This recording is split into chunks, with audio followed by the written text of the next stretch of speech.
Napakadami nila. Mga inahin. Inahin, oh. Natakot ako kasi meron akong bit-bit maliliit na aso. Baka mamaya hahabulin kami dito, oh. Napakadami. Ito yung mga maliliit. Tapos yung nanay nauna na. Nauna na yung nanay. Wala, nag-stop pa sila dito. Di pa sila makaalis. Sinami nila.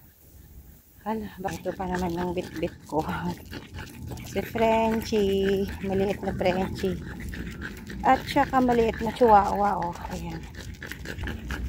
Mag-stay sana kami dito. Pero napakadami. Madami mga nag-aabang na baboy ramo. Delikado.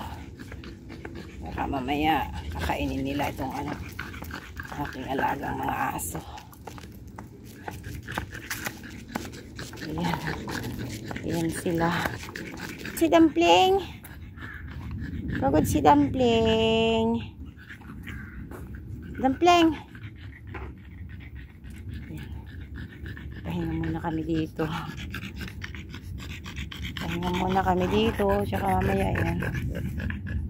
Naglalaro kami dito. And hanggang doon yung ilakad namin, guys. Doon sa baba. Ganito ang bubat pag hapon na. Mag 6 o'clock na dito pero lakas pa rin ng araw. Sarap sana magtambay hanggang gabi dito pero ang nakakatakot lang, maraming mga wild animals. Kaya ayan, tapos bihira na lang naglalakad kasi hapon na, kaya nakakatakot din. Mamaya uwi na kami. How are you?